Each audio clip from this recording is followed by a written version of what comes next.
Mari, jemaat yang dikasihi Tuhan, kita akan bersama-sama memperkatakan apa yang dimaksud dengan Pentakosta ketiga dan Mazmur 91. Apa yang dimaksud dengan Pentakosta ketiga?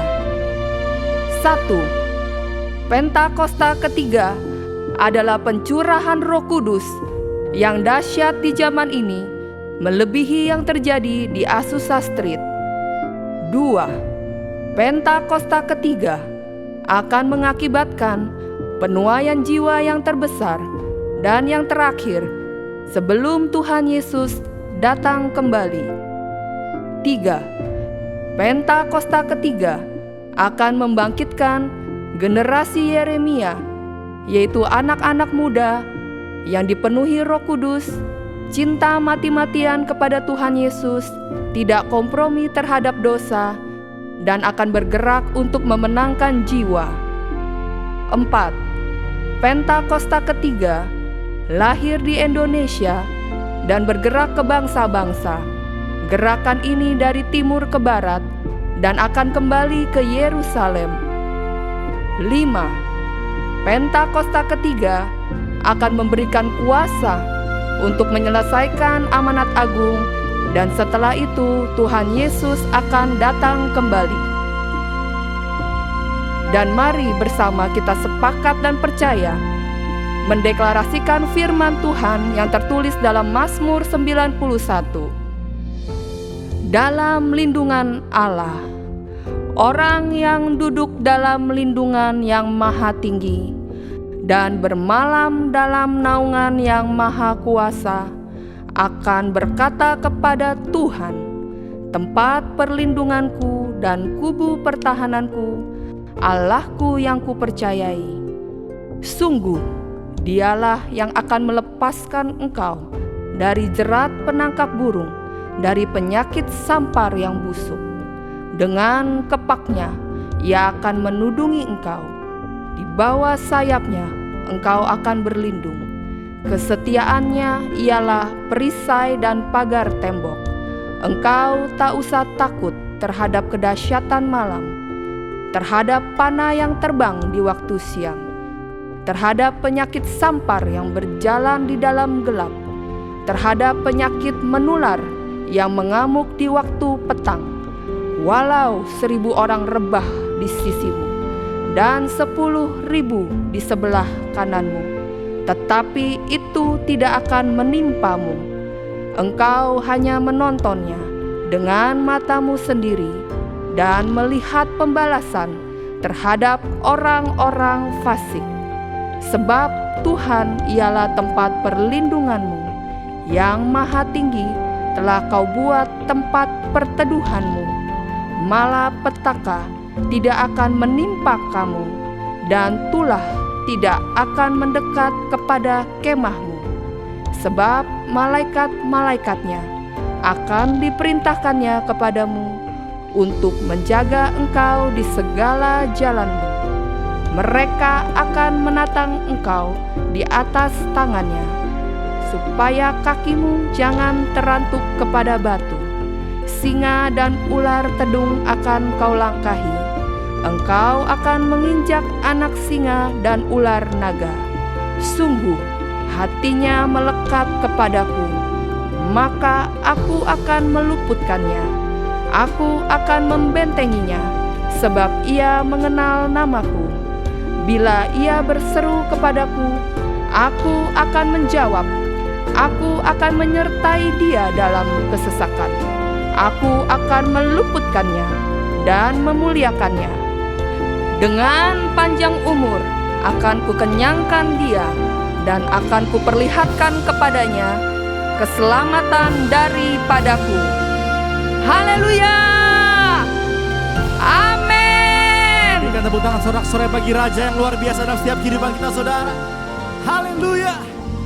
Saudara, firman Tuhan berkata dalam Mazmur 44 ayat 6-8, karena Allah kami nyanyikan puji-pujian sepanjang hari, dan bagimu kami mengucap syukur selama-lamanya. Kita percaya hari di tempat ini ada nyanyian ucapan syukur sorak-sorai bagi Tuhan di tempat yang maha tinggi. Yang sepakat mari berikan tepuk tangan sorak-sorai bagi Raja segala Raja. Haleluya. Terima kasih Tuhan Yesus.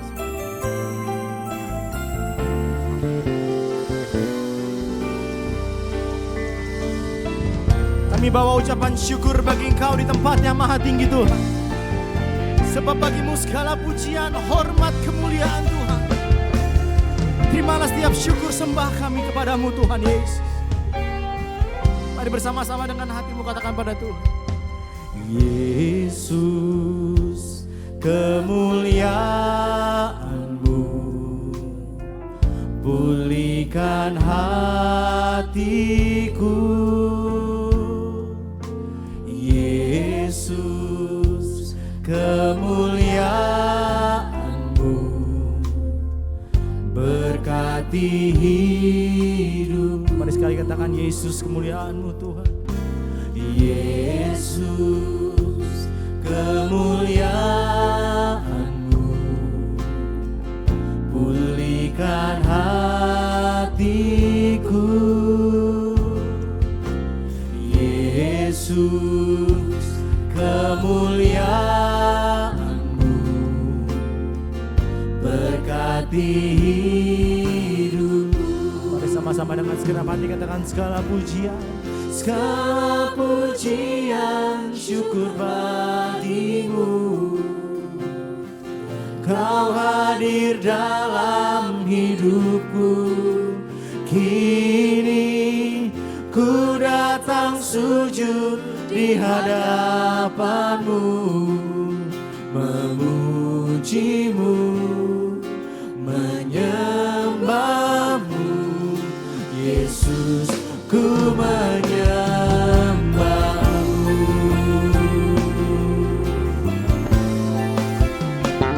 Segala pujian, syukur, hormat kami bagimu Tuhan. Katakan Yesus Tuhan. Yesus, kemuliaan-Mu pulihkan hatiku. Yesus, kemuliaan-Mu. Katakan berkati setiap kami. Mari nyatakan segala pujian syukur kami. Segala pujian syukur bagimu. Kau hadir dalam hidupku. Kini ku datang sujud di hadapan-Mu, memuji-Mu, menyembah-Mu. Yesus, ku menyembah-Mu. Oh, segala pujian kami Tuhan. Segala pujian syukur bagimu. Amin Tuhan, nyatakan Kau hadir dalam hidupku. Kini ku datang sujud di hadapan-Mu, memuji-Mu, menyembah-Mu. Yesus, ku menyembah-Mu. Dengan segala hati bersyukur katakan segala pujian kami. Segala pujian syukur bagimu. Kau hadir dalam hidupku. Amin. Ku datang sujud di hadapan-Mu,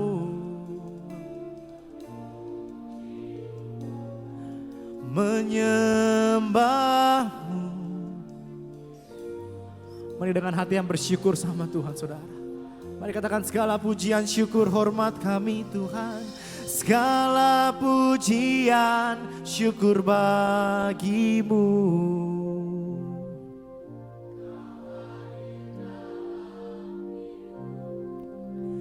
Kini terimalah setiap syukur sembah kami Tuhan. Memuji-Mu, menyembah-Mu. Yesus ku akan kami memuji-Mu Tuhan Yesus. Memuji-Mu, menyembah-Mu Yesus, ku menyembah-Mu. Memuji-Mu Tuhan, menyembah-Mu Yesus, ku menyembah-Mu.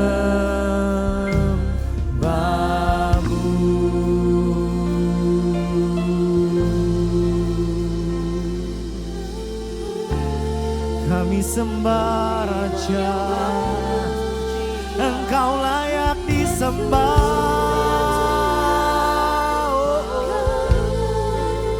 Engkau layak disembah.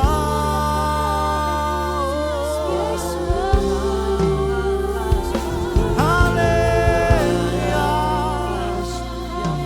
haleluya, haleluya. Biar di setiap langkah kami ada Tuhan bersama dengan kami Tuhan. Kami sembah Raja. Koradadamaya syakaradadadadadadamaya. Haleluya.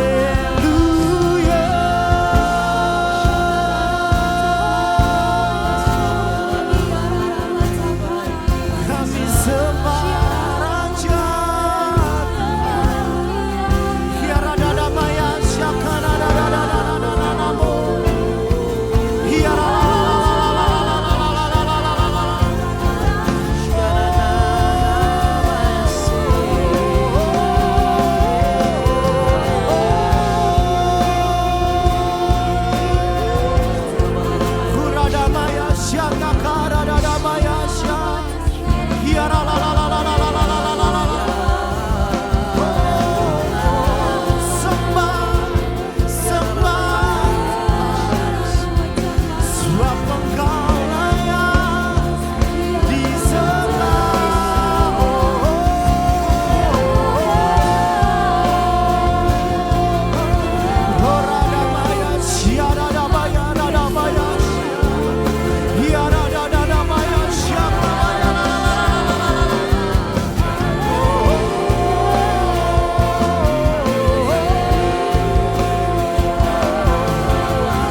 Berkuasa atas setiap hidup kami Tuhan. Yang berkuasa. Yesus, Yesus Tuhan, Yesus Tuhan, Kau Raja. Mari umat Tuhan yang percaya katakan, dimuliakan, dimuliakan.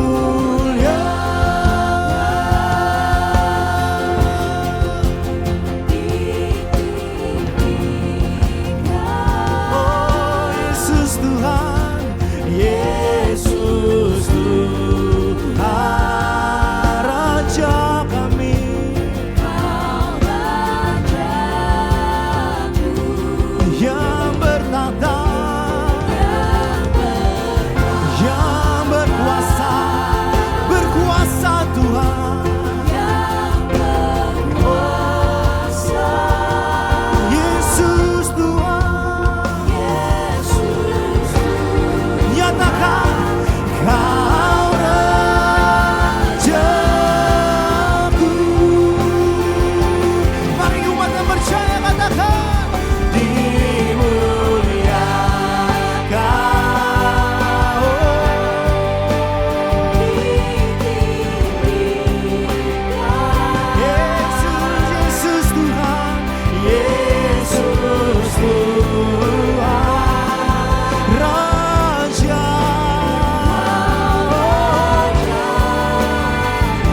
Yesus Tuhan, Kau Raja, Kau Raja.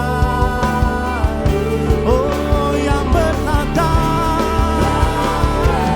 oh, yang berkuasa.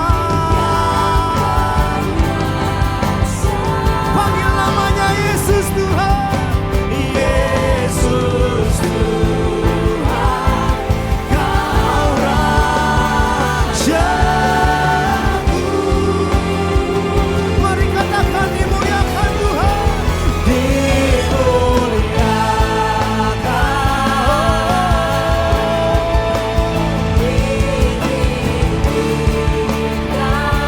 Yesus, Yesus Tuhan, Yesus Tuhan.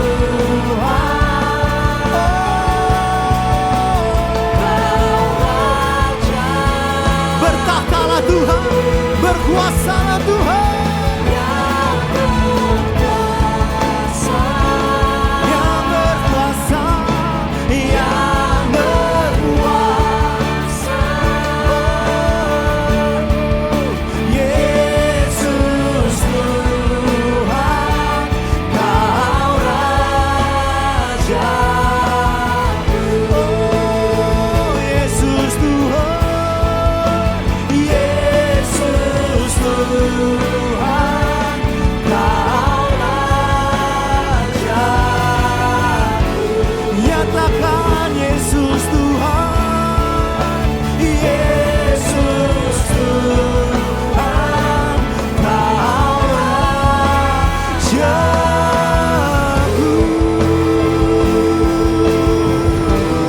Berikan tepuk tangan sorak-sorai bagi Tuhan yang bertahta, berkuasa atas hidup setiap kita.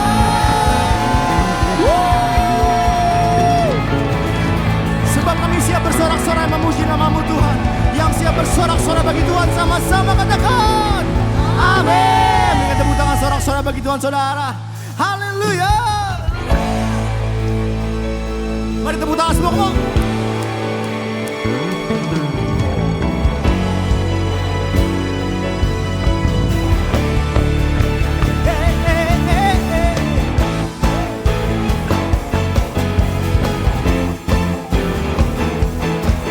Engkau bertahta, berkuasa atas setiap hidup kami Tuhan. Jauh lebih indah dari emas yang mulia, nama-Mu berharga bagi hidupku. Jauh lebih kuat dari semua yang ku tahu, nama-Mu melekat di dalam jiwaku.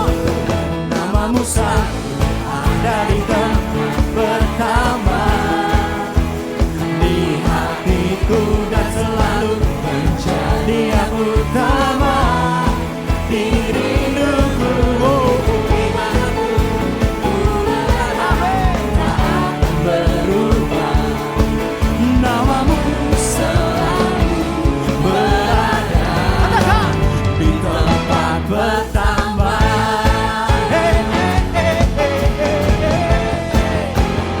Katakan sama-sama. Jauh lebih indah dari emas yang mulia, nama-Mu berharga bagi hidupku. Jauh lebih kuat dari semua yang ku tahu, nama-Mu melekat di dalam jiwaku. Come on. Nama-Mu selalu ada di tempat pertama di hatiku dan selalu menjadi yang utama di rinduku.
saudara, jadikan lagu ini sebagai declare kepada Tuhan.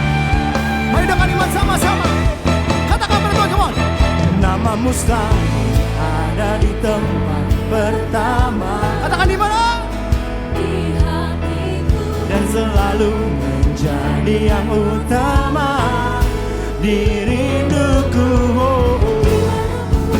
Ku berada tak akan berubah. Katakan selalu berada di tempat pertama.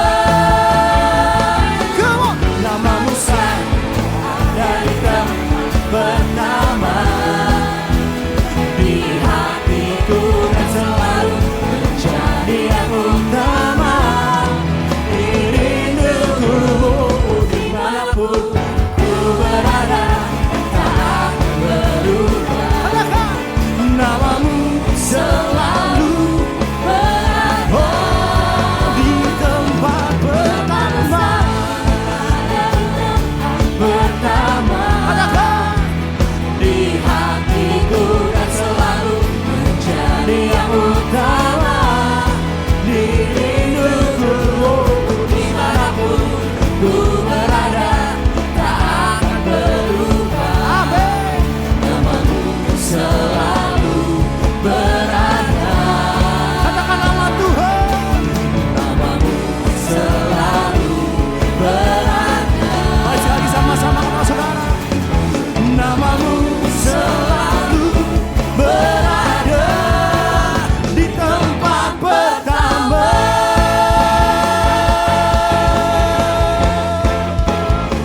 Haleluya.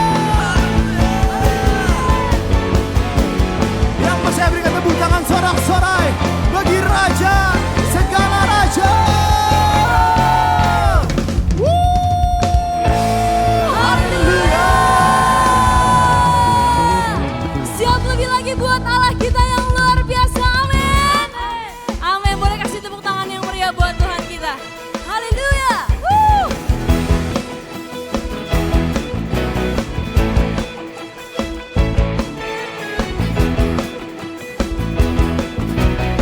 Mari kita angkat pujian ini, nyatakan.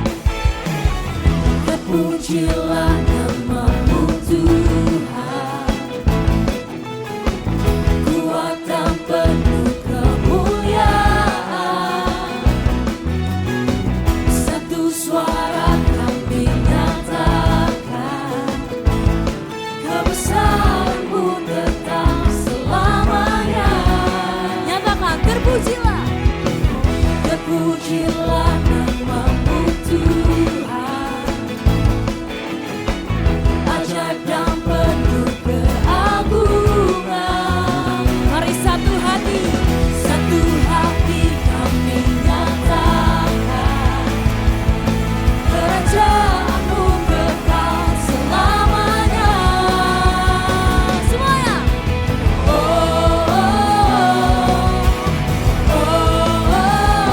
Engkaulah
Mari lebih lagi buat Tuhan.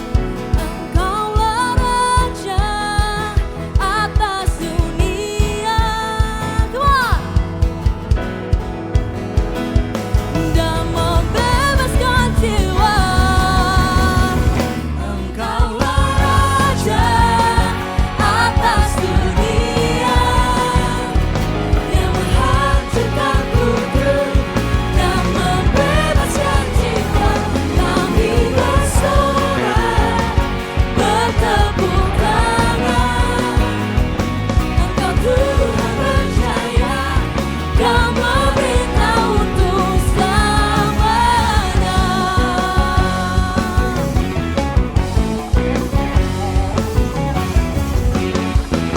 Mari kasih sorak-sorai yang meriah buat Tuhan Yesus. Haleluya. Haleluya. Segala kemuliaan bagi Raja di atas segala raja. Indonesia diberkati berlimpah-limpah. Indonesia dijauhkan dari segala resesi ekonomi global. Diberkatilah bangsa Indonesia. Indonesia bangkit dan pulih lebih cepat menjadi bangsa yang sejahtera. Kami mengangkat tangan, kami berdoa bagi pemimpin bangsa Indonesia, Bapak Presiden Joko Widodo dan Wakil Presiden Bapak Maruf Amin.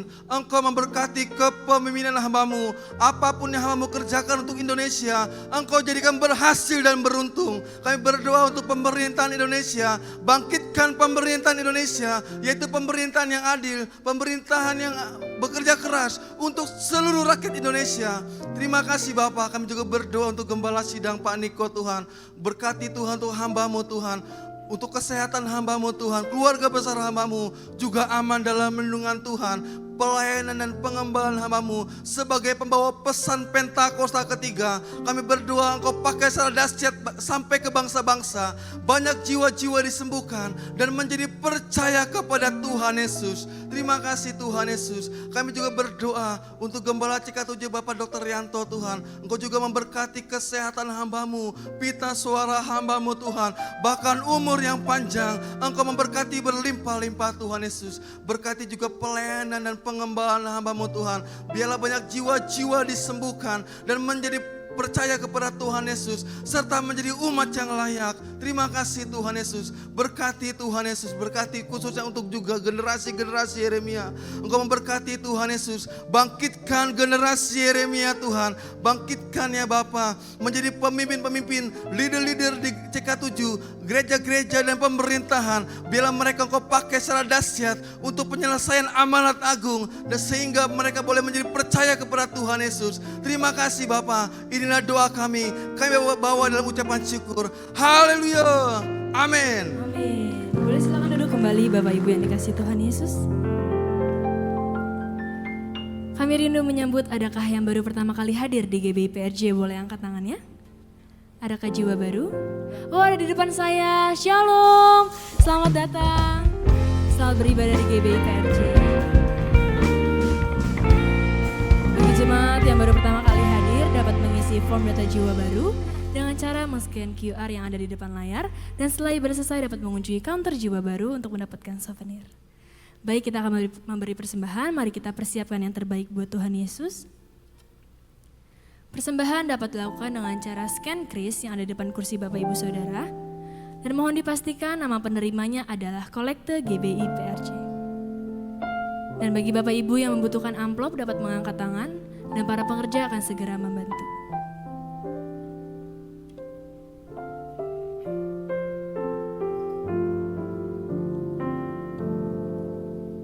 Baik, jika sudah siap, saya undang sekali lagi kita sama-sama bangkit berdiri. Kita akan mendeklarasikan doa persembahan. Mari kita sama-sama bangkit berdiri. Mari kita bersatu di dalam doa. Bapa, kami bersyukur buat semua berkat-Mu. Kami membawa persembahan sebagai wujud syukur.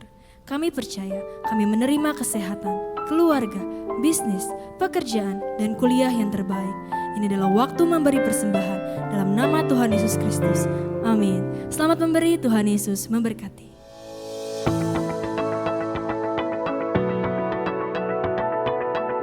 Shalom. Berikut kami sampaikan beberapa pengumuman. Ibadah Reonsite hari Minggu 2 Juli 2023 Pukul 7, 9, dan 11.30 waktu Indonesia Barat dilayani oleh Pastor Billy Lantang. Pukul 16.30 waktu Indonesia Barat dilayani oleh PDP Juan Alexander Lesmana Bekom. Ibadah Raya Mandarin Service Onsite pukul 9 waktu Indonesia Barat dilayani oleh PDP Char Jeremia. Ibadah Raya Onsite disertai dengan ibadah onsite pemuda dan anak yaitu King's Kid, ibadah anak berkebutuhan khusus, Little Blessing Toddler, Sekolah Minggu, Joshua Generation Kids Church English Service, Junior Church Indonesian Service, 316 Youth English Service, dan yang Professional and Couples 2 PM Service.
Untuk info doa fajar, menara doa, rumah doa, kesempatan melayani, pembukaan kelas baru untuk KOM dan BP2N, bergabung di GBA Gemar Baca Alkitab, That's for Life Indonesia, pendaftaran baptisan selam, Bible study, pemberkatan nikah, dan lain-lain dapat dilihat di website www.gbprj.org atau follow Instagram @gbIPRJ. Sekian pengumuman pada hari ini. Terima kasih atas perhatian Bapak Ibu sekalian. Tuhan Yesus memberkati.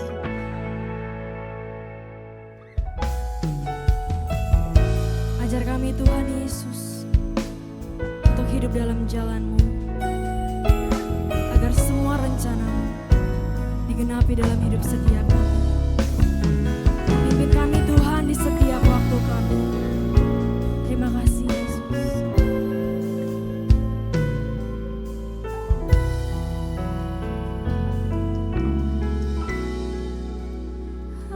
Ajar kami Tuhan menghitung hari-hari, agar kami beroleh hati bijaksana. Ajar kami Bapa hidup dalam jalan-Mu, agar semua rencana-Mu digenapi.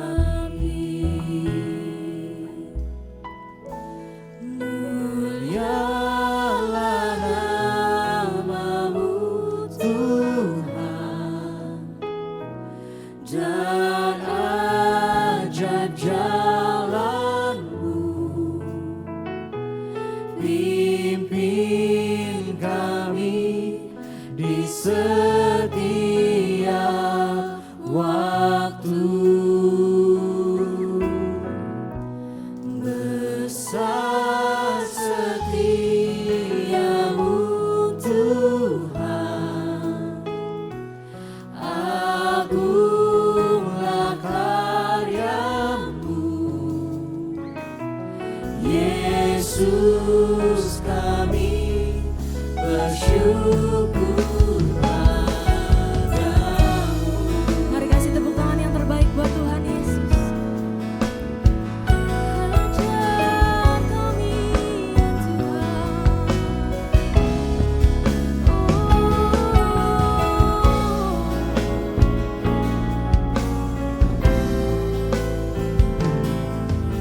Mari sama-sama dengan segenap hati menyatakan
jalan-Mu Tuhan Yesus.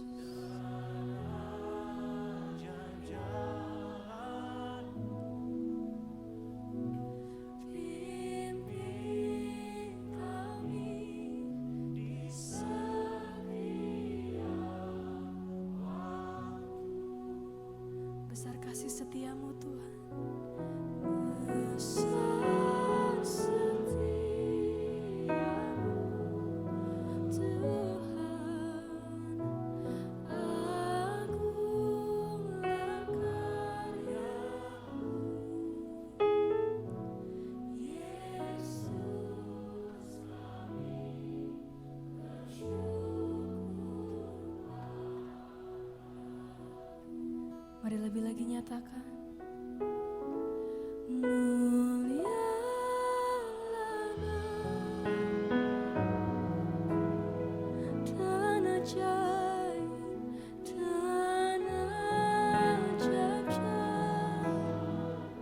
Pimpin kami Tuhan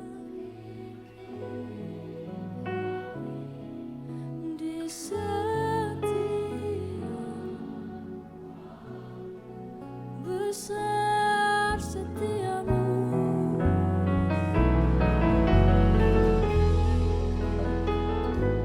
Agunglah karya-Mu Tuhan. Agunglah karya-Mu, Yesus kami.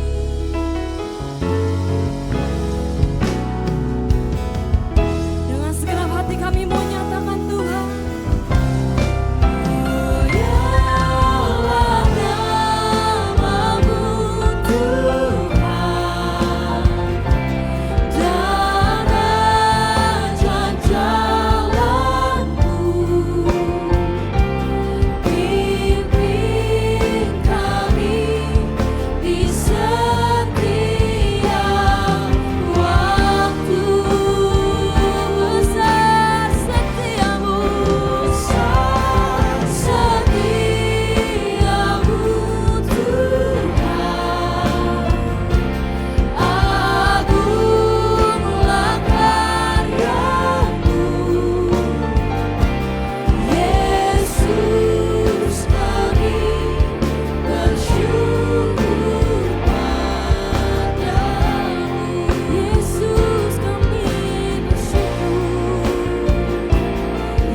Kami bersyukur untuk kebaikan Tuhan yang tidak pernah berubah di dalam hidup kami.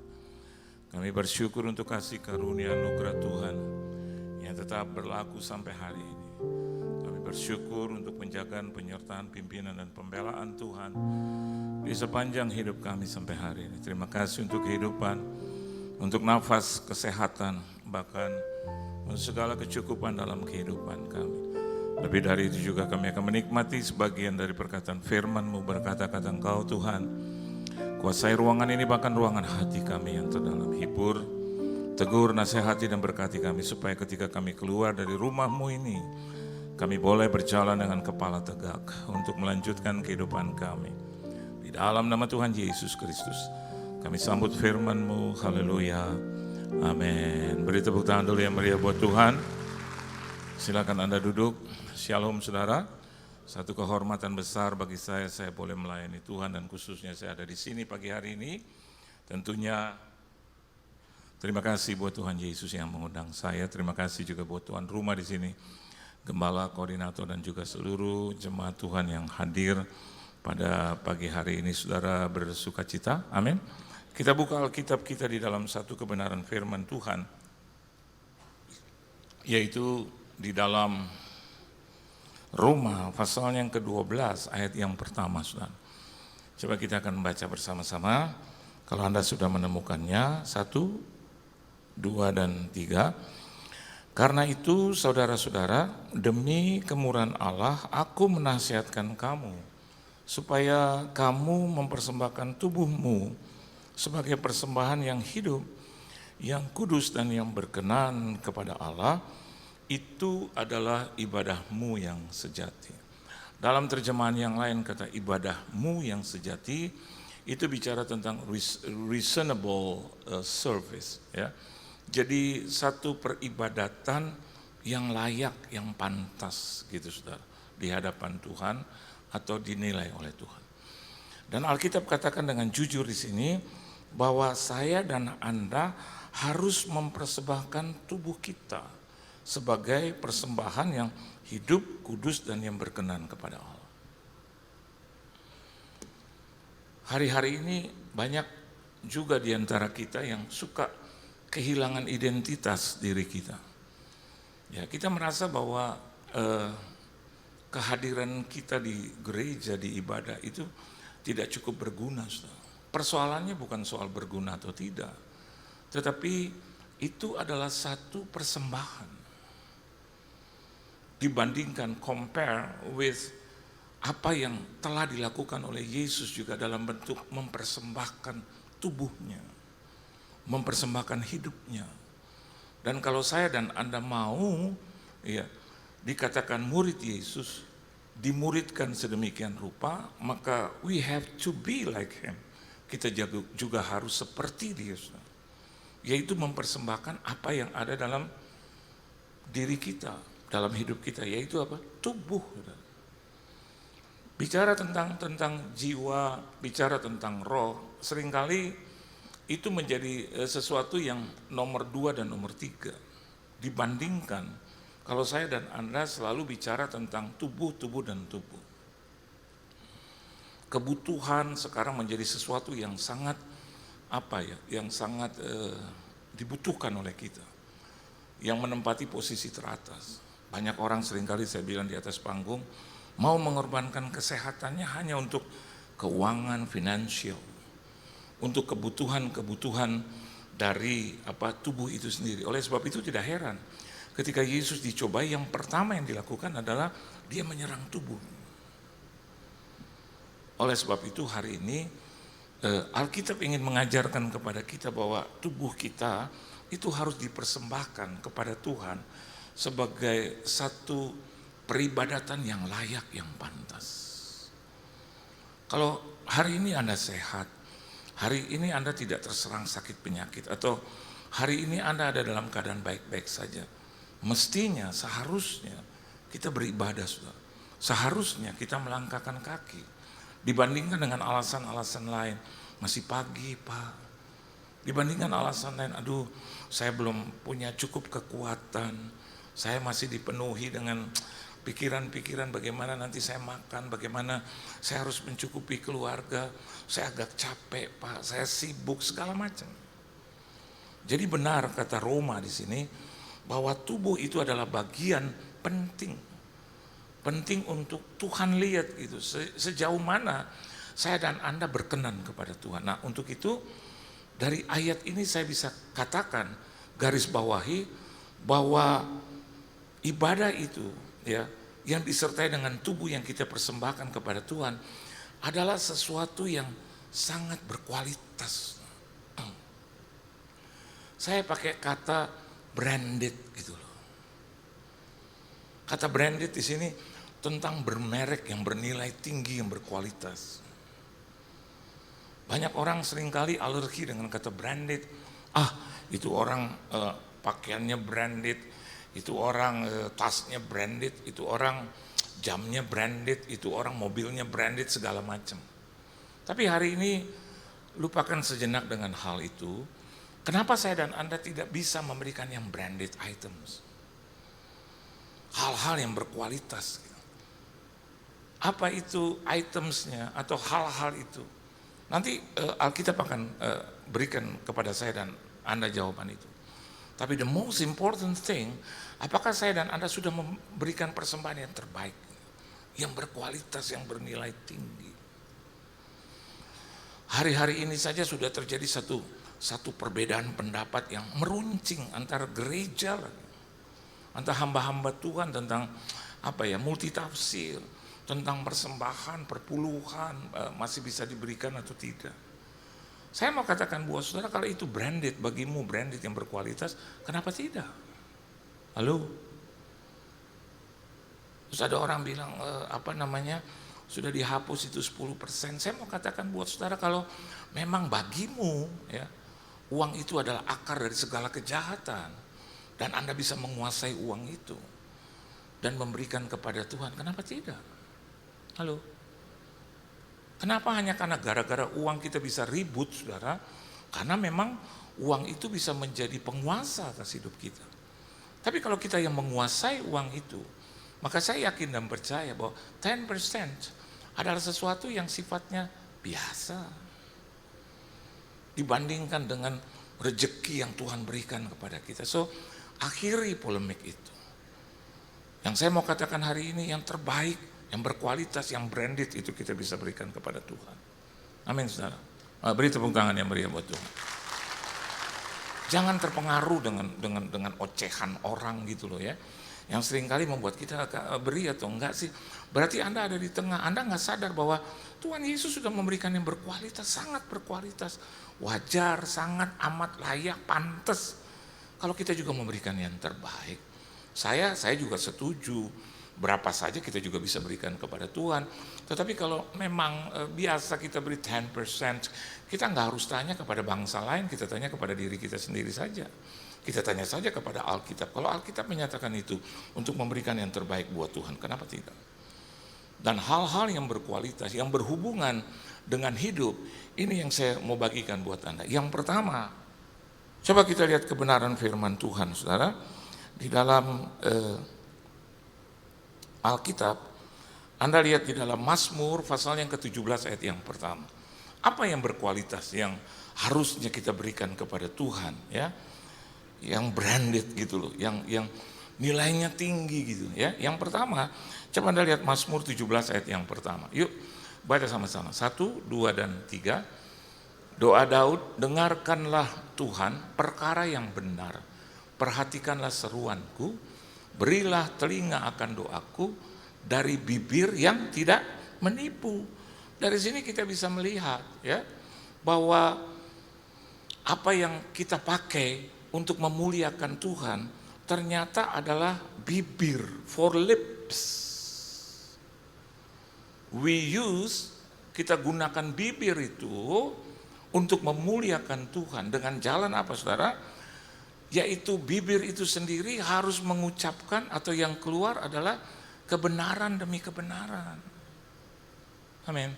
Jadi for lips, use the truth. Amin.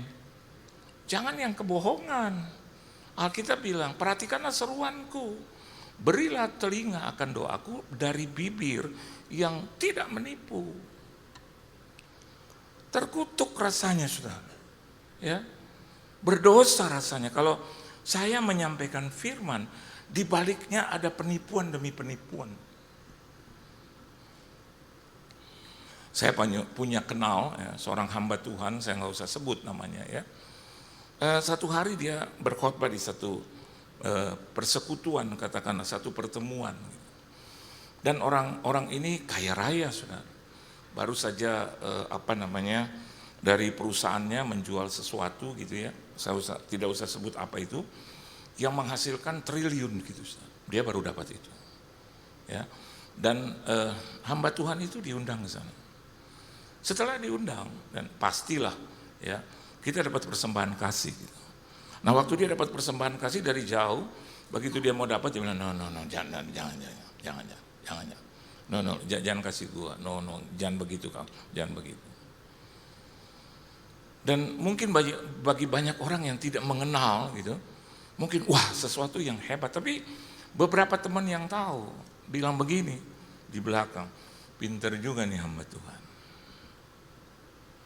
Karena kalau dia terima hanya dari PK itu persembahan kasih, nggak seberapa. Yang dia tahu banget bahwa orang ini kaya raya. Yang ngomong bukan saya, teman-temannya. Ngadu sama saya.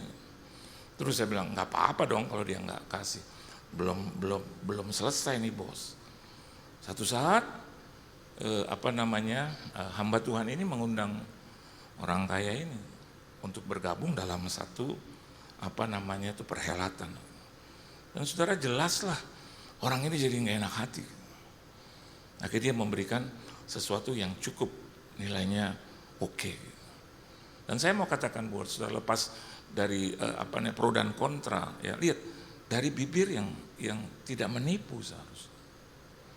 Kalau dia berani tidak terima persembahan pada saat itu, persembahan berikutnya pun dia harus tetap ada dalam koridor konsisten.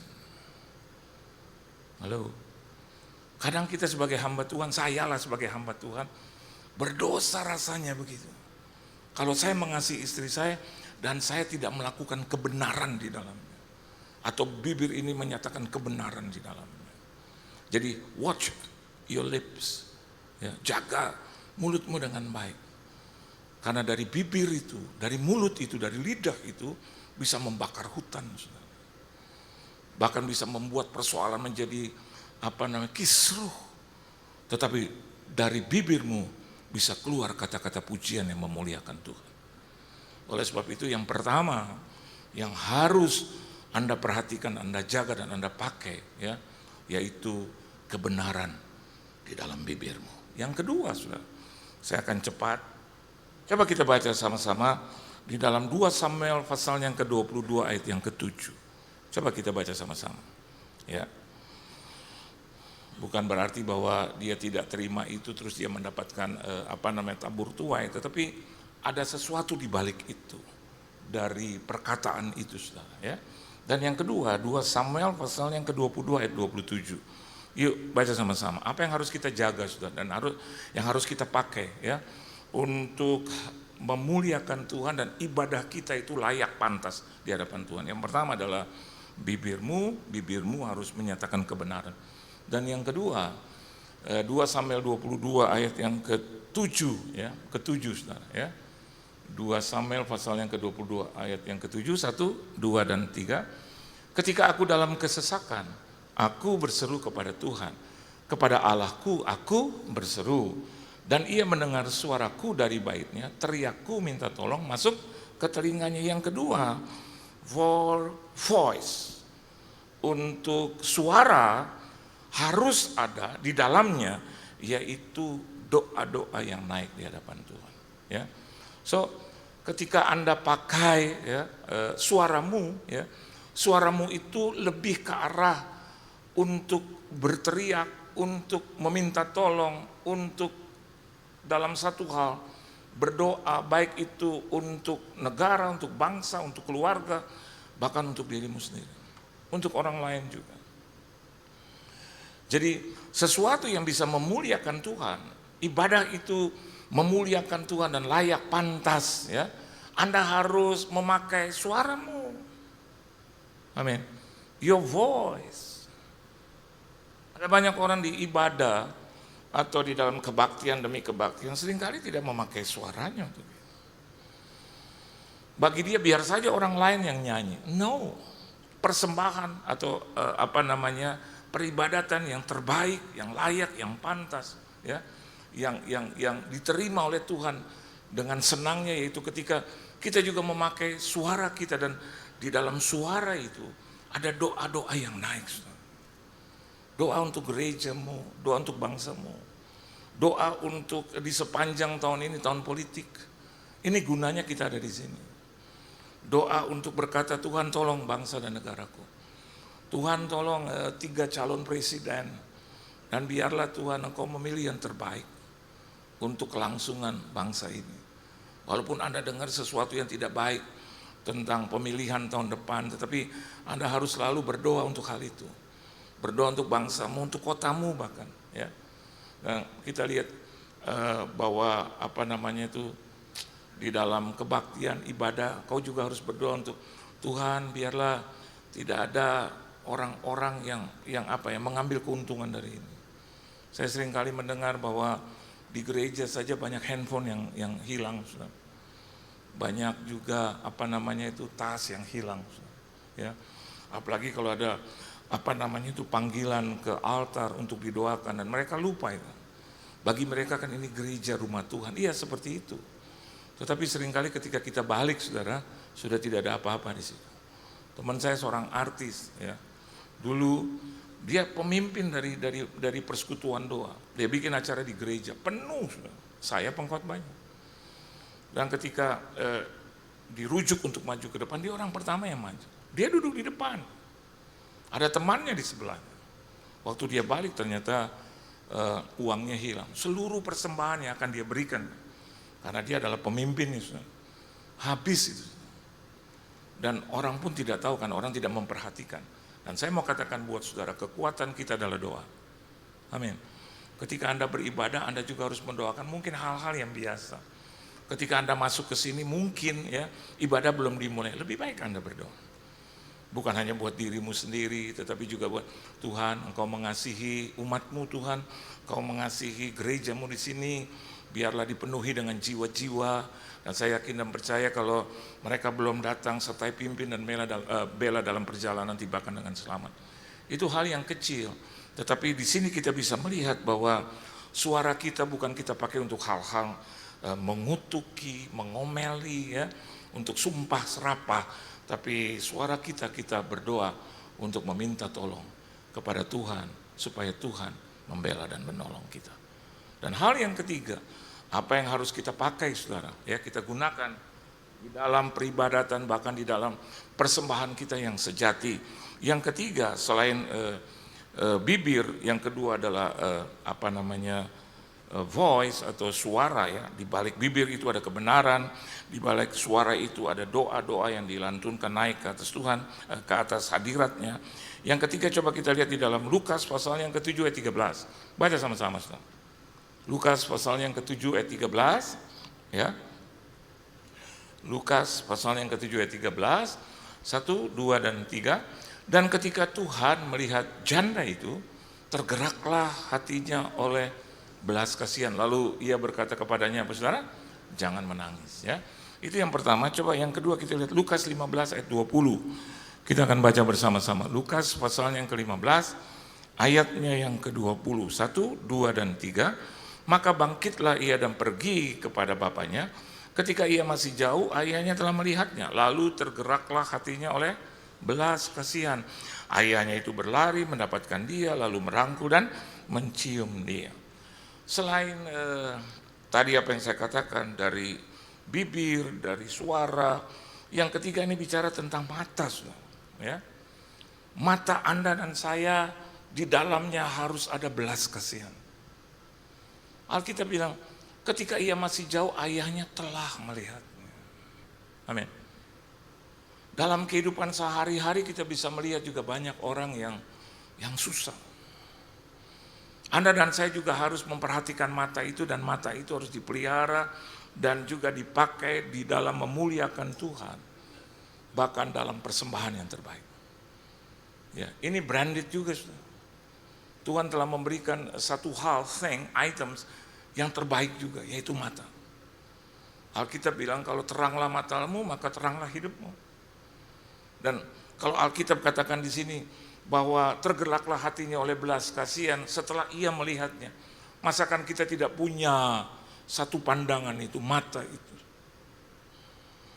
Masa saya dan Anda tidak bisa melihat panorama itu. Anda tidak bisa melihat, saya tidak bisa melihat sesuatu yang Tuhan lihat. Selalu tiap-tiap hari ada belas kasihan. Mata-mata yang penuh dengan compassion. Jadi dalam peribadatan kita, mata kita juga harus memandang jauh sampai kita bisa melihat Tuhan. Meskipun mata kita tertutup dalam peribadatan, ya, tapi kita bisa persembahkan itu dengan full konsentrasi, fokus kepada Tuhan. Dan ini yang membuat Tuhan akan menjagai, menyertai, memimpin dan membela. Dan rasanya ibadah Anda itu adalah layak pantas. Kalau ibadah itu mata harus tertuju kepada Tuhan, setidaknya tertuju di atas panggung ini, saudara. Mata jangan belanja kemana-mana gitu. Seringkali kita belanjakan mata ya. Itu cowok yang minggu kemarin kayaknya ada 3 bangku di sebelah gua kok udah nggak ada. Mungkin dia pindah kali, cari lagi. Begitu juga yang pria. Itu cewek yang cantik itu kemana sih? Akhirnya matanya jelalatan gitu. Dibelanjain terus gitu. Dan saya mau katakan buat saudara, mata itu penting. Amin. Dan bahkan dalam kehidupan sehari-hari mata itu kau gunakan untuk mudah berbelas kasihan. Lihat pekerjaan Tuhan, berbelas kasihan. Lihat orang susah, berbelas kasihan. Lihat ada sesuatu yang tidak adil, berbelas kasihan. Ya. Kadang jangan kita tutup mata untuk hal-hal yang tidak adil gitu. Jangan menutupkan mata kita untuk hal-hal yang seharusnya kita bisa ada di situ dengan belas kasihan daripada Tuhan. Banyak dalam sejarah penulisan Alkitab, Perjanjian Baru khususnya, ada kata gini, maka tergeraklah hati Yesus oleh belas kasihan. Maka tergeraklah hati Yesus oleh belas kasihan. Lihat orang banyak langsung berbelas kasih. Betul nggak? Lihat orang belum makan lalu berbelas kasih. Lihat 2 orang buta, lihat janda ini saudara yang kehilangan anaknya, langsung berbelas kasih. Lihat murid-muridnya, lihat Simon Petrus, lihat Thomas, bahkan lihat orang-orang yang lain, Yohanes sekalipun, dia berbelas kasihan. Seringkali belas kasihan kita nggak muncul walaupun kita lihat itu. Dulu saya lihat kakak saya dalam keadaan sakit, jatuh gitu. Walaupun ada hal mungkin yang saya kurang setuju, tapi jatuh aja itu belas kasihan. Dan saya bilang sama kakak saya, kamu operasi dan segala biaya operasi biar kau katakan kepada saya tanggung semua. Padahal pada saat itu saya tidak punya uang yang cukup, atau sebaliknya saya nggak tahu berapa saya atau kakak saya itu harus dioperasi biayanya. Tapi dengan mata saya lihat penyakitnya gitu. Dan saya merasa kasihan. Tahu nggak saudara, kalau Anda sering menolong itu, belas kasihan Anda muncul. Saya yakin dan percaya kalau soal penyakit Anda juga jauh dari penyakit. Amin. Kalau Anda lihat banyak orang susah, saya yakin Anda akan juga terhindar dari kesusahan demi kesusahan. Kalau Anda suka memberi, saya yakin dan percaya Anda terhindar dari kesusahan ekonomi. And it's happened in my life. Tiap kali saya memberi, tiap kali saya berkorban, tiap kali saya melakukan, di dalam dan di baliknya itu tidak ada sesuatu yang lain, hanya cuma belas kasihan. Saya nggak minta balik kepada Tuhan, enggak. Saya nggak minta Tuhan bayar kembali, enggak. Tapi memang Tuhan kita adalah Tuhan yang adil, saudara.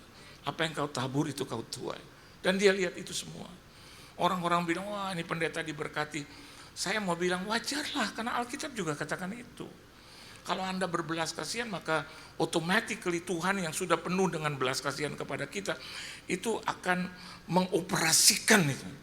Belas kasihan itu menjadi berkat buat kita, saudara. Oleh sebab itu mata itu harus banyak melihat kesusahan, penderitaan, atau mungkin kesusahan orang lain. Dan yang keempat, coba Anda lihat di dalam Matius pasal yang ke-6 ayat yang ketiga. Kita akan baca bersama-sama, saudara. Sebentar lagi saya selesai. Matius 6 ayat yang ketiga. 1, 2, 3. Tetapi jika engkau memberi sedekah, apa? Janganlah diketahui tangan kirimu apa yang diperbuat tangan kananmu. Jadi selain bibir, selain suara, selain mata, yang ketiga ini apa? Tangan. Acap kali tangan kita itu tidak bereaksi gitu. Dan bicara tentang tangan, di dalamnya itu bicara tentang memberi, give. Dan Alkitab katakan, kalau tangan kananmu itu berbuat sesuatu, tangan kirimu nggak usah tahu. Walaupun kita tahu bahwa mereka bersebelahan. Bagaimana mungkin sih tangan kiri nggak tahu, saudara? Ya, bagaimana mungkin itu? Artinya begini, di dalamnya bicara tentang hal yang tersembunyi. Ya. Saya kadang-kadang miris gitu ya, lihat orang bertentangan bahkan sesama gereja gitu, bahkan sesama anak Tuhan, berselisih hanya tentang pemberian gitu. Saya kadang-kadang lihat, gimana sih di media sosial itu ribut tentang pemberian. Saya mau katakan buat saudara, memang tangan itu berfungsi untuk memberi. Amin. Selain ada aktivitas yang lain, tetapi di balik sebuah tangan itu ada misi Tuhan untuk memberi. Memberi. Saya mau katakan buat saudara, apa yang Anda beri itu tidak akan pernah tidak dilihat Tuhan. Ya, tabur tuai itu berlangsung, saudara. Walaupun tadi saya katakan bahwa kita tidak mengharapkan, tetapi memang fungsi daripada tangan yang terutama adalah memberi.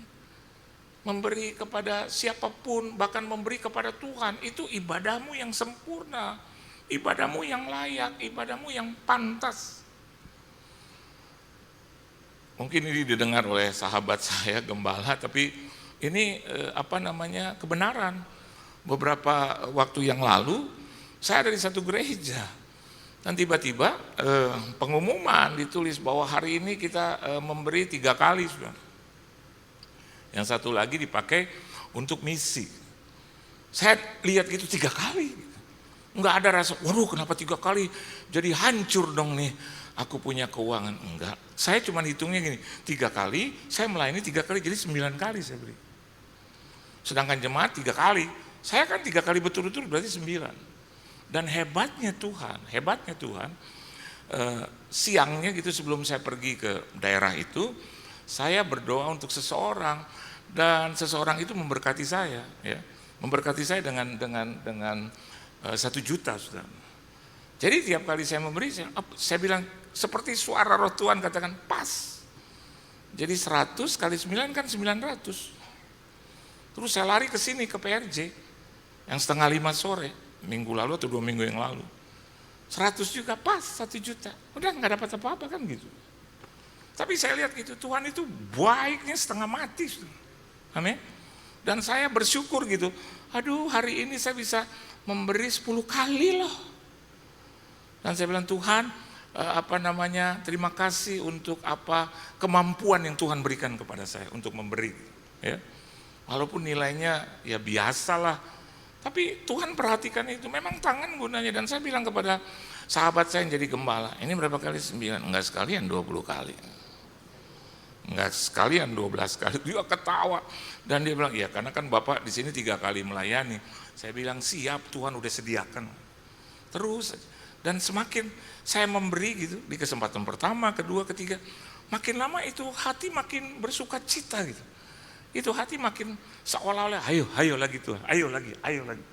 Dan benar kata firman Tuhan, kalaupun Anda memberi jangan satu pun orang tahu.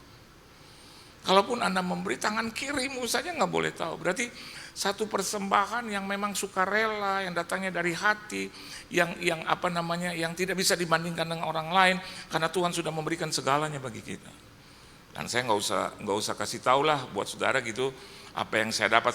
Saya pikir begini, memang itu saya beri dengan tulus, dengan sukarela. Soal saya dapat kembali, saya nggak hitung gitu. Tapi percayalah, persembahan yang sejati peribadatan yang layak, yang pantas. Di dalamnya ada tangan yang memberi. Saudara. Amin, saudara. Beri tepuk tangan yang meriah buat Tuhan. Dan yang terakhir, dua yang terakhir, coba Anda lihat di dalam Matius pasalnya yang ke-22 ayat 37. Baca sama-sama, cepat, 7 menit saya akhiri. Matius 22 ayat 37 kita baca sama-sama. 1, 2, dan 3. Jawab Yesus kepadanya, apa? Kasihilah Tuhan Allahmu dengan segenap hatimu, dengan segenap jiwamu, dan dengan segenap akal budimu. Matius 23 ayat 23. Ayo baca sama-sama. Matius 23 ayat 23. 1, 2, dan 3. Matius 23 ayat 23. Matius 23 ayat 23. 1, 2, 3. Celakalah kamu, hai ahli-ahli Taurat dan orang-orang Farisi. Kamu orang-orang munafik, sebab persepuluhan dari selasi, adas manis, dan jintan kamu bayar. Tetapi yang terpenting dalam hukum Taurat kamu abaikan, yaitu keadilan dan belas kasihan dan kesetiaan. Titik. Terus yang satu harus dilakukan dan yang lain jangan diabaikan. Berarti Yesus juga setuju dengan perpuluhan itu. Ya apa ya? Ya apa ya?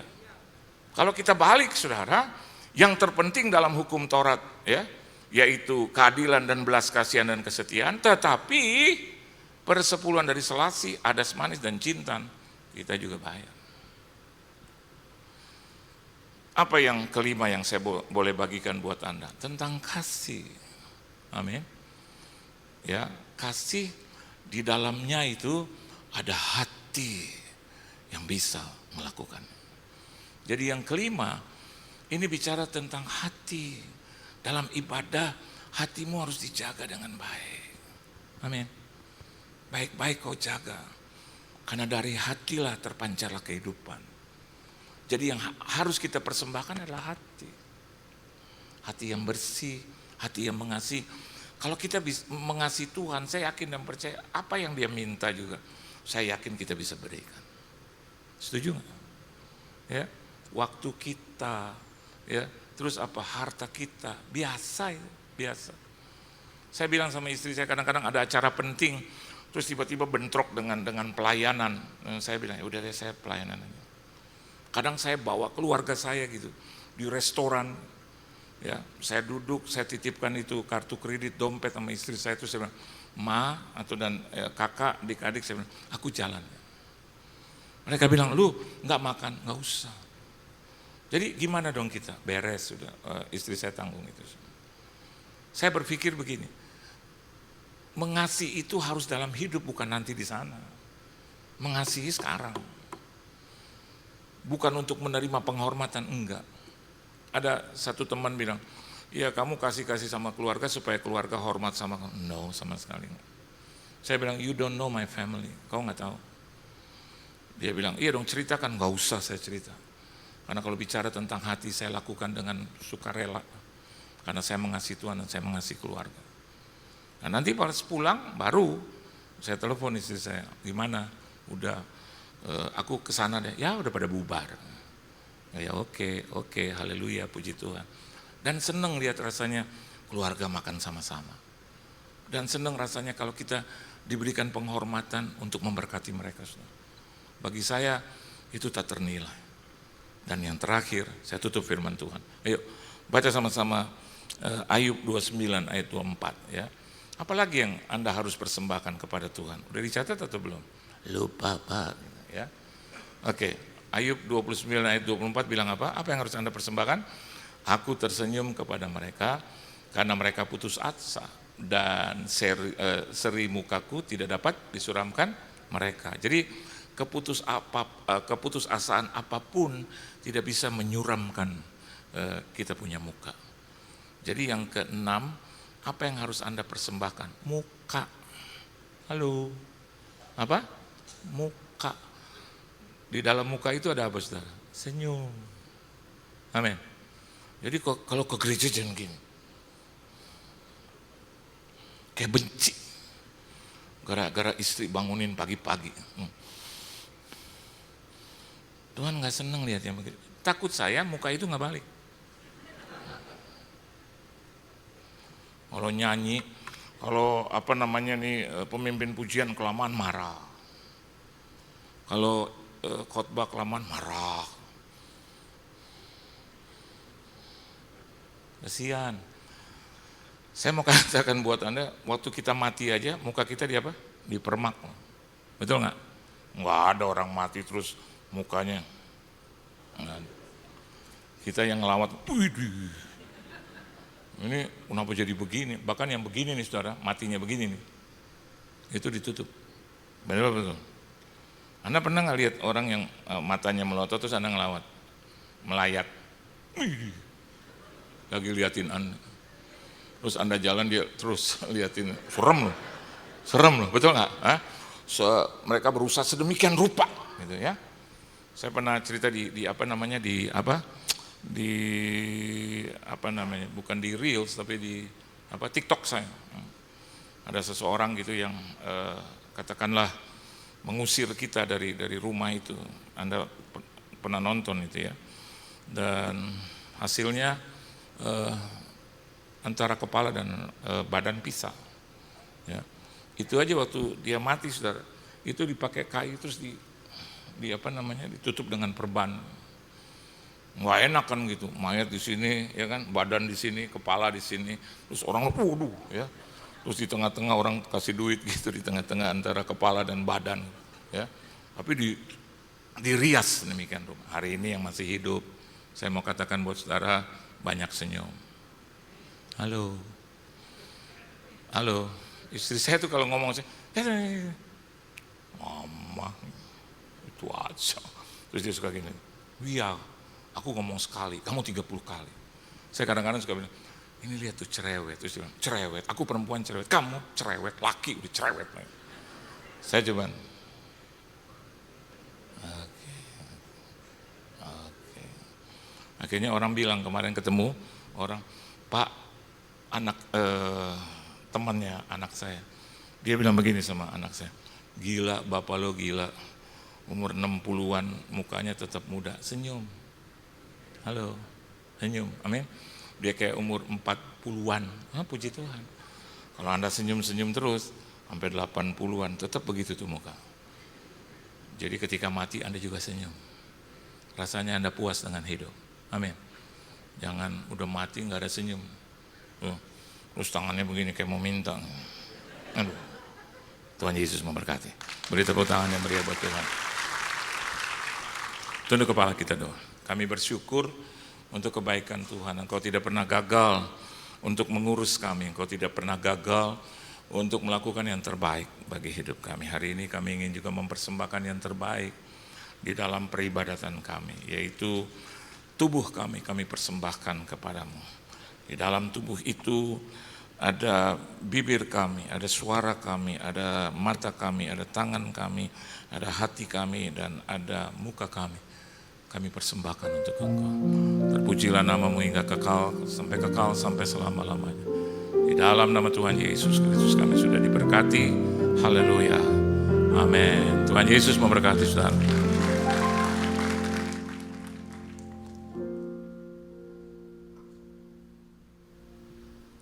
Saya undang semua bangkit berdiri, kita akan akhiri ibadah kita hari ini. Terima kasih Yesus untuk hari ini Tuhan. Terima kasih Tuhan Yesus untuk firman yang Kau taburkan buat kami Tuhan. Biarlah Tuhan ini firman ini Tuhan Yesus boleh menjadi rema buat kami dalam kehidupan kami sehari-hari. Mari kita angkat tangan kita buat hamba-Nya. Terima kasih Yesus Kau telah kirimkan Tuhan hamba-Mu ini Tuhan, Pak Johan Lumondong Tuhan. Berkati Tuhan Pak Johan Tuhan dalam pelayanannya Tuhan. Semakin Tuhan banyak jiwa-jiwa yang dimenangkan Tuhan. Berkati juga untuk istri, anak-anaknya Tuhan. Senantiasa Tuhan dalam penyertaan-Mu Tuhan. Berkati juga keluarga besarnya Tuhan Yesus. Terima kasih Yesus, kalau besok Tuhan kami akan melakukan aktivitas kami kembali Tuhan. Bekerja Tuhan, usaha kami, bisnis kami. Apapun yang kami lakukan kiranya Tuhan buat berhasil. Berkati anak-anak kami dalam studinya Tuhan. Berikan kepintaran 10 kali lipat dari anak duniawi. Jemaat GBI PRJ yang dikasih Tuhan, terimalah berkat yang berlimpah-limpah dari Bapa di surga. Cinta kasih daripada anak kita Tuhan Yesus Kristus dan persekutuan manis dengan Roh Kudus. Mulai saat ini sampai Tuhan Yesus datang untuk kedua kalinya. Menjemput kita di awan-awan permaibakan untuk selama-lamanya. Bagi dunia terima berkat, mari katakan amin. Shalom saudara, selama ribuan tahun Alkitab telah menjadi penuntun hidup orang percaya kepada kebenaran. Namun belakangan ini banyak kritik yang ditujukan untuk menggugat keabsahan Alkitab, baik dari luar kekristenan maupun dalam kekristenan sendiri. Maka dari itu, dalam Voice of Pentecost kali ini kita akan membahas mengenai apakah Alkitab masih dapat dipercaya? Paling tidak ada 7 alasan mengapa Alkitab masih dapat dipercaya. Pertama, Alkitab adalah buku yang merepresentasikan pengarangnya. Sekalipun penulis Alkitab adalah manusia, namun perlu diingat bahwa Allah adalah pribadi yang mengilhami dan menginspirasi segala tulisan tersebut. Kata diilhami seperti yang terdapat dalam 2 Timotius 3 ayat 16 berasal dari kata theopneustos yang memiliki arti God breathed atau dihembusi nafas Tuhan. Jadi segala tulisan dalam Alkitab seperti nafas Tuhan sendiri. Pertanyaannya, mungkinkah tulisan yang seperti nafas Tuhan itu dapat mengandung kesalahan? Alkitab merepresentasikan gambaran Allah yang sempurna. Kedua, Alkitab adalah pedoman bagi umat pilihan Tuhan. Allah adalah pencipta alam semesta dan segala isinya. Manusia diberikan kuasa untuk mengusahakan, memelihara, dan mengelola ciptaan Allah. Oleh sebab itu, tentu manusia memerlukan penuntun layaknya manual book untuk dapat melakukan tugas itu. Selama ribuan tahun ini, firman Tuhan telah menjadi penuntun yang sempurna bagi kehidupan manusia. Ketiga, Alkitab menyatakan kebenaran. Karena Allah dapat dipercaya, maka Alkitab juga dapat dipercaya sampai kepada hal-hal kecil sekalipun. Sebagai contoh, bila pada sebuah surat kabar ditemukan ada bagian kecil yang berisi kebohongan atau hoax, maka akan berdampak pada kredibilitas seluruh isi surat kabar tersebut, bahkan perusahaan penerbitnya. Mereka akan mulai kehilangan kepercayaan publik sekalipun hanya berisi sedikit kebohongan. Maka dari itu, kita juga meyakini bahwa tidak ada kesalahan atau bahkan kebohongan kecil sekalipun dalam Alkitab. Alkitab menyatakan kebenaran yang utuh. Ketika berbicara tentang surga, Alkitab berbicara kebenaran. Ketika berbicara tentang dunia, Alkitab berbicara kebenaran. Ketika berbicara tentang penghukuman, Alkitab berbicara kebenaran. Keempat, Alkitab bersifat kekal. Kebenaran Alkitab dapat diaplikasikan baik kemarin, hari ini, maupun masa yang akan datang. Sekalipun sudah ditulis ribuan tahun yang lalu, Alkitab tidak pernah out of date, melainkan selalu up to date. Hal ini sesuai dengan kepribadian Tuhan, Sang Inspiratornya yang selalu hadir di segala zaman. Namun, di zaman ini ada pendapat yang berkembang dan mengatakan bahwa konteks zaman dulu dan masa kini berbeda. Maka dari itu, tidak semua kebenaran dalam Alkitab dapat dipertahankan. Misalnya, terkait dengan isu LGBT. Setuju dengan perkembangan zaman dan perubahan konteks, tetapi ada beberapa hal yang bersifat prinsip dan tidak bisa ditawar kebenarannya. Beberapa teks di Alkitab seperti Wahyu 21 ayat 8 dan 1 Korintus 6 ayat 9 secara jelas menentang berbagai penyimpangan seksual seperti LGBT. Teks-teks ini bersifat prinsip, oleh sebab itu tidak termakan oleh zaman. Dan masih banyak teks lain yang secara gamblang menentang hal ini. Kelima, Alkitab bersifat utuh. Alkitab tidak pernah ditulis untuk dibaca sebagian atau dibaca bagian yang disukai. Mempelajari, membaca, dan merenungkan Alkitab harus secara utuh dan keseluruhan. Ada satu istilah populer yang mengatakan, jadilah orang Kristen yang Alkitabiah, bukan orang Kristen yang ayatiah. Setiap bagian dalam Alkitab ada untuk saling melengkapi dan memperdalam pengetahuan kita akan kebenaran. Keenam, Alkitab sanggup untuk mengoreksi hidup kita. Segala teguran dan koreksi yang terdapat dalam Alkitab sanggup untuk mengubah hidup kita menjadi lebih baik. Ketujuh, tuntunan Roh Kudus dalam perkembangan Alkitab.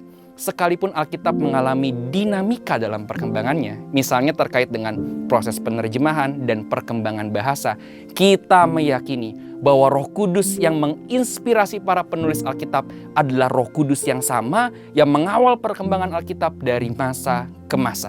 Maka dari itu kita meyakini bahkan Alkitab yang kita baca dan pegang hari ini adalah Alkitab yang masih dapat dipercaya. Meyakini keabsahan Alkitab yang dipercaya tanpa kesalahan tentu tidak berarti kita meyakini Alkitab secara buta. Tentu kita harus terus berusaha memahami dan memaknai Alkitab lebih dalam lewat iman, pikiran, dan berbagai pengetahuan. Dengan kerendahan hati, kita mempelajari firman Tuhan sambil terus berdoa dan meminta tuntunan Roh Kudus. Sehingga bukan kita yang menguasai firman, melainkan firman Tuhan yang menguasai hidup kita. Saudara, untuk penjelasan lebih lengkap dari tim teologi kami, silakan buka link yang ada di atas atau scan QR Code yang tersedia. Tuhan Yesus memberkati.